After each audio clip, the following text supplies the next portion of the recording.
गुरुद्वारा नाडा साहिब में अखंड पाठ का आयोजन सीएम मनोहर लाल कार्यक्रम में पहुंचे और सीएम मनोहर लाल को यहां सम्मानित भी किया गया। हरियाणा सिख गुरुद्वारा मैनेजमेंट कमेटी की ओर से सम्मानित किया गया है। आपको बता दें कि दरअसल सुप्रीम कोर्ट का जो फैसला आया उसके बाद से ही अब सिख समाज में खुशी है और इसके साथ ही साथ दरअसल एचएसजीपीसी के अलग से गठन को लेकर सुप्रीम कोर्ट ने सहमति दी और उसके बाद से सिख समाज में खुशी देखने को मिली। मुख्यमंत्री खुद भी सुप्रीम कोर्ट के फैसले के बाद सबसे पहले नाडा साहिब मत्था टेकने के लिए पहुंचे थे। उसके बाद प्रदेश भर के अलग अलग गुरुद्वारों में मुख्यमंत्री गए थे और आज सिख समाज की ओर से मुख्यमंत्री को दरअसल सम्मानित किया जाएगा और 3 दिन का अखंड पाठ का आयोजन आज से श्री नाडा साहिब में हो रहा है और 9 तारीख को भोग डलेगा।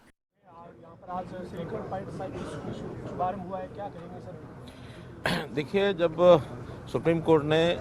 हरियाणा का जो हमारा गुरुद्वारा प्रबंधक कमेटी का जो कानून बना था उसके ऊपर मोहर लगा दी, फैसला हरियाणा के हक में दिया था, उसी समय हमने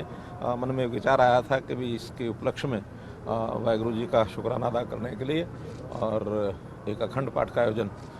मैं कराऊंगा अपनी ओर से। तो नाडा साहब जी के गुरुद्वारा साहब में आज अखंड पाठ का शुभारंभ हुआ है। परसों 9 तारीख को समाप्ति होगा।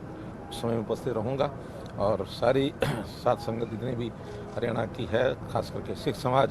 उन सब से मैंने पहले भी अपील की है, अभी भी अपील कर रहा हूँ कि यहाँ की गुरुद्वारों की सेवा सब मिलकर के करेंगे और गुरुद्वारों के माध्यम से, प्रबंध कमेटी के माध्यम से जनता की जो सेवा है वो भी सब मिलकर करेंगे। उसमें कहीं कोई किस प्रकार की कठिनाई नहीं आएगी। कुछ मेंबर बढ़ाए जाएंगे इसमें कमेटी में, जो अभी 36 मेंबर हैं। ऐसा है कि पहले जो कमेटी बनी थी एडॉक कमेटी 41 मेंबर की, उसके 18 महीने समय दिया गया था।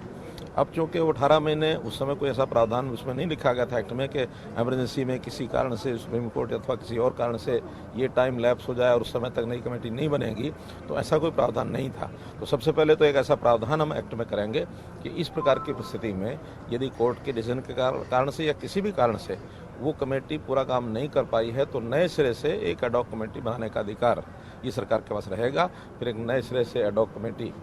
बनेगी, उसका कार्यकाल भी उसी प्रकार से 18 महीने, या अगर चुनाव की प्रक्रिया उससे पहले पूरी हो गई तो उस समय तक वह एडॉक कमेटी काम करेगी। बाद में जो कमेटी फाइनल बनेगी चुनाव के बाद, फिर वह एडॉक कमेटी सारा जो कामकाज है उस नई कमेटी को सौंप देगी। 350 साल की बात करें या 500 साल, जो तमाम जो कार्यक्रम है सिख गुरुओं पर पानीपत में आयोजन हुआ, इससे पहले सिरसा में आयोजन हुआ, आज आप साथ संगत के साथ सिख संगत ने कोई इस तरह की और बात की होगी आगे भी इस तरह से आयोजन हो,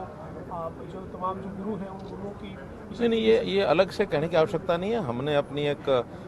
सरकार ने योजना बना रखी है कि संत महापुरुष विचार प्रसार योजना, उस योजना में संतों का, महापुरुषों की जब भी कोई ऐसी बात आती है तो उसी को हम करते हैं। जैसे आज भी महर्षि वाल्मीकि जी की जयंती का दिन आज उसी योजना के अंतर्गत गोहाना में मनाया जा रहा है। मैं गोहाना जा रहा हूँ।